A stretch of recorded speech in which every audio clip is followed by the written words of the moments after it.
I've never told you this, but I was training a fighter in Joyceville, and one night we were sitting back watching TV, and you came on the TV. This guy turns to me and says, "I know your father. Is that your father?" I go, "Yeah." He goes, "I know him."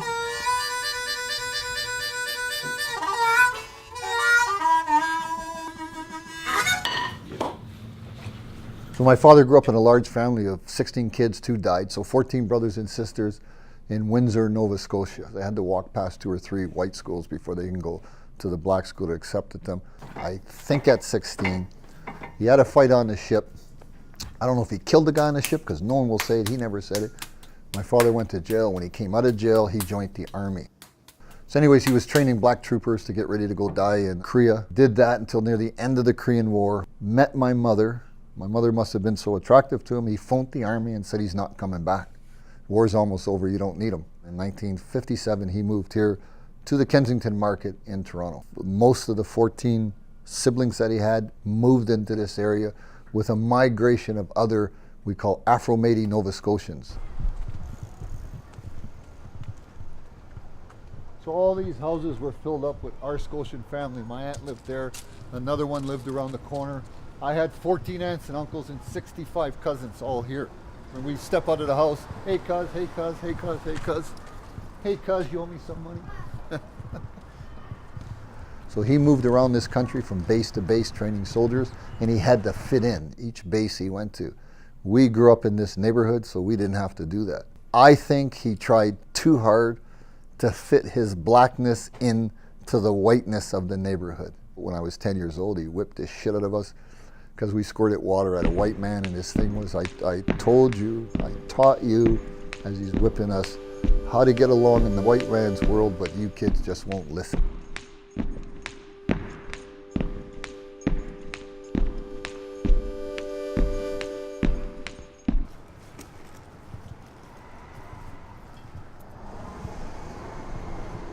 So I'll point something out to you. So we lived on this whole top floor, and all the Nova Scotians, black Canadians in this area, they lived on all these other stores. So my brother was older than me.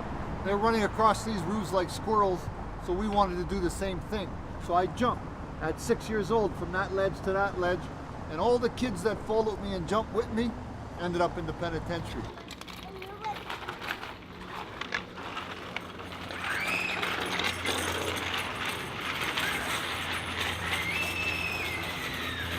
So at 10 years old, I'm arrested. I have to go to juvenile court. And in juvenile court, my he sent his lawyer. And I saw how rich lawyers move in a courtroom at 10 years old. And I said to my father, "That's what I want to do, man. I want to move as smooth as him." When I was in grade 8, "What school do you want to go to?" And I said, "I want to go to Harvard Collegiate because I want to be a lawyer." "No, we don't think you should do that. You should go to Central Tech, work in carpentry like your father. He's a good carpenter," because black kids can't get jobs as lawyers.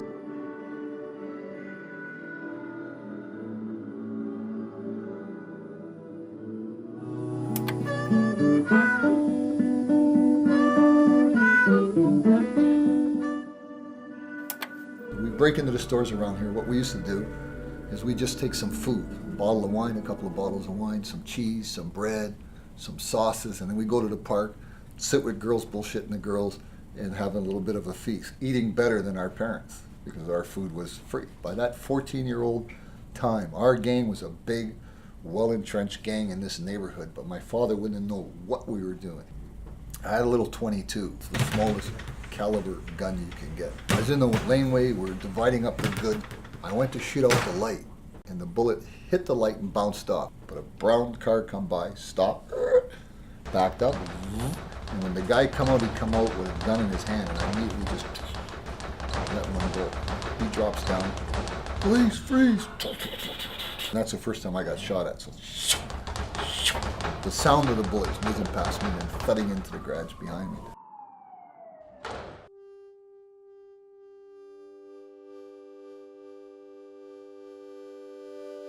Anyways, I ran and he caught me.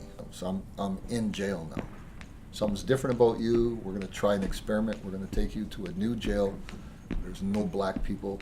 thought if he removed me from the black community I was trying to identify with, that for some reason I would change. It had the opposite effect on me, because what happened is they segregated me in an all-white world, but gave me every black radical book I could ask for. So when I got out, I was mad at the government, landed back in this neighborhood, and right away then consolidated that gang.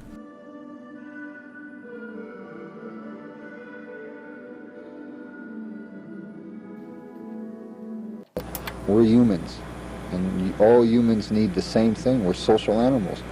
We need to socialize. You just can't take us, put us in an area of 2 square miles, leave you there for 10 years, and put you out in an area of amongst thousands and millions of people and expect you to function normally, because you're not.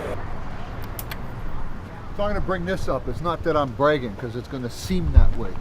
But there was a bank in the Kensington Market. It was the only one in this area except the one over there.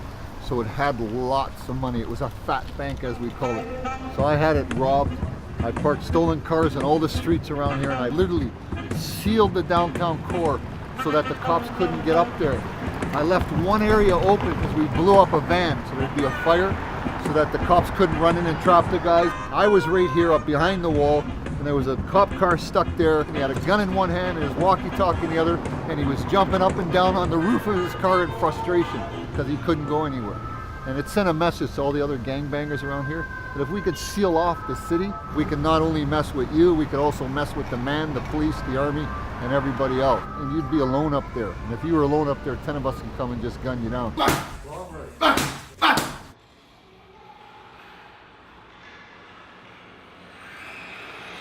You take another step into a different political police realm when you start robbing banks. You're attacking the government directly rather than individual businesses. Now I'm in the newspapers as this most wanted guy in Canada, shot it out with the police, into the Black Panthers, all this stuff.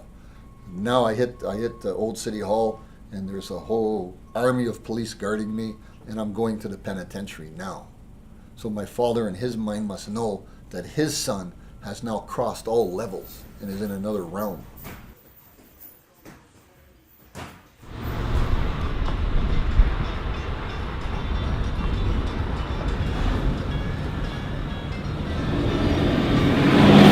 This guy turns to me and says, "I know your father. Is that your father?" I go, "Yeah." He goes, "I know him. I was selling crack in the neighborhood. He come up to me and told me, if you're selling crack here tomorrow, I'm going to give you a crack." So he paid you no mind. He's a young, strong, strapping guy. Next day, lo and behold, you swung around the corner with 40 or 50 older people and whacked them out. With the druggies, you got to walk the walk and talk the talk, and you got to be streetwise. If you're not, you're nobody.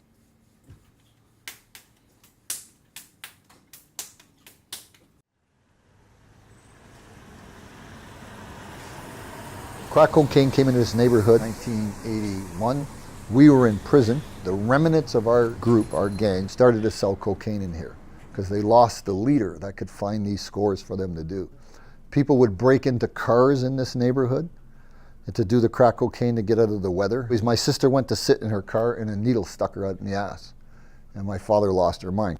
And at the beginning of the violence in the crack cocaine era, my old man elected to kick 32 crack houses out of this neighborhood. And one by one, he did it. My father had the walls taken down around here so it didn't seem like a fort to the guys living here. So you're running and the cops are chasing you. Literally, we'd get to here and we go, because the cop is no way coming into the projects by himself. That's not happening. And the neighborhood then changed. So my father is the only black man in North America that grew up in a project housing area where they named the project housing after him while he was still raising his kids and grandkids. He did something different than any other person in North America in the similar environment.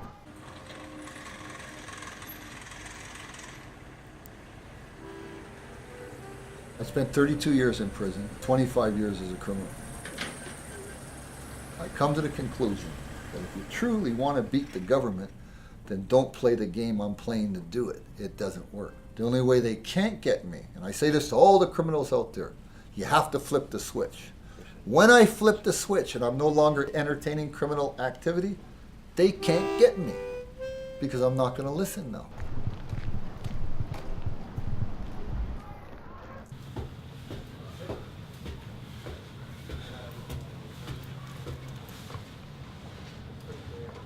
He was dying for a few years. And I remember one of the last phone calls. I phoned him, he goes, "You in jail, man?" I go, "No, I just want to talk to Mom." "Okay, you're not in jail?" So he died not knowing that I had flipped a switch or hung them up. So my father told me, it's a good ending to this. My father told me one day, he said, "You think you're a top dog? You think you're the boss of this neighborhood, man?" I had connections. I had connections to mob groups. I didn't have money.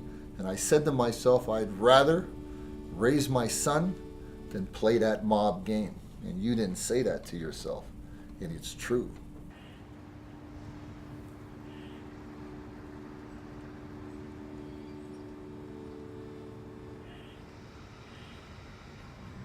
This is the first thing I made, and in 2004, I was in Mission Institution. I heard an announcement, ceramic class tonight, teacher coming in, $5 sign-up fee. $5 is a whole day's pay in the federal penitentiary at the time.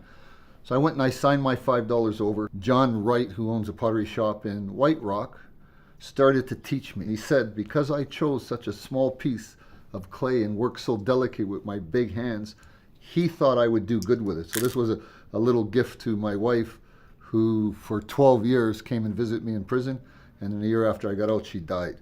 So I made this for her then. So within 6 months of me working on clay, it literally changed my life. So a hunk of clay turned me in another direction away from crime. So I went up to the pro board, and in the pro board I showed them this, and I said, this is what I'm going to do now. And when I get out, I'm going to teach pottery to kids and old people, and I've done it, and it's what I'm doing now. So for me, a hunk of clay turned me from a crime boss to a guy that wants to help the community. There you go. Okay, $25. That's my bottom offer.